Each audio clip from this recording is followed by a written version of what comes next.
Hello students, I'm Vaishali, your English teacher. I hope you all are well at home. I wish you to be safe and healthy. Today we are going to learn about chapter 3, that is nouns. You already know what is noun. Number of times we have seen the definition of noun. What is noun? The name of a person, place, animal or things is called noun. Today we are going to learn about kinds of noun. In this chapter we have 4 kinds of noun: proper noun, common noun, collective noun and abstract noun.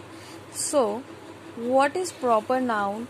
Proper noun is a particular name of a person, place, animal or a thing. For example, Neha, India, cow, pencil. Then the second one is common noun. Now what is common noun? Common noun is any name of a community, of person, place, animal or things. For example, girl, country, animal. Okay. Then the third one is collective noun. If we see the definition of collective noun, we can see it is a name which is given to a group of things or people. For example, bunch. We can see bunch of keys, bunch of bananas. Then gang, gang of robbers. String, string of pearls, etc. Then abstract noun. Abstract noun is an idea or a feeling.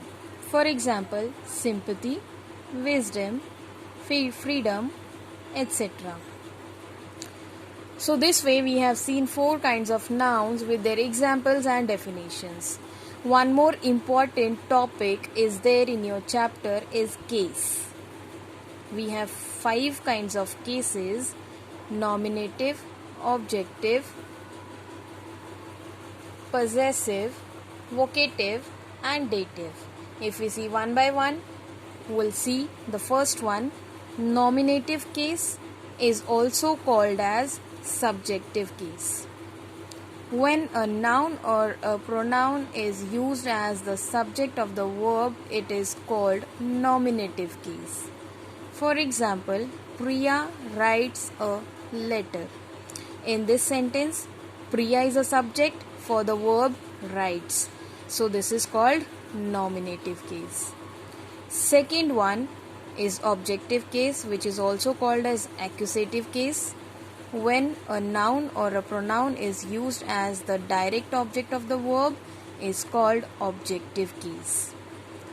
Then example, Mohan sowed the seeds.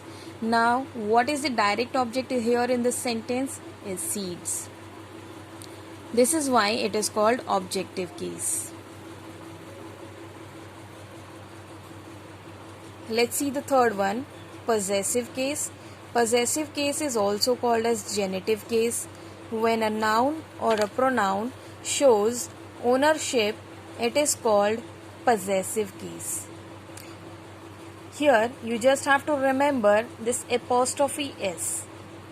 With this apostrophe S, you just can recognize how it can be possessive case. Wherever the apostrophe S is given, it is called possessive case. Now vocative case. The little bit confusion can be created between vocative and nominative case. But you have to remember a clue. Let's see.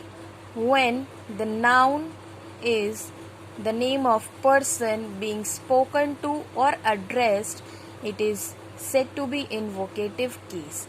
For example, Praveen, sit down. Praveen is not doing any activity. He is not performing any task. He is not the doer. But the name is used here. He is addressed. So this is called as vocative case. Then the next one is, and the last, dative case.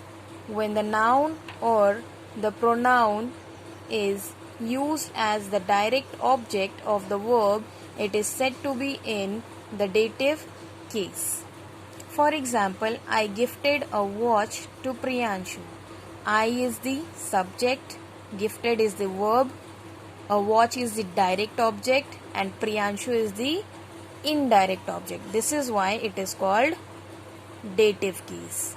So in this way we have seen all 5 kinds of cases, 4 kinds of nouns in this chapter. These are the most important topics of this chapter.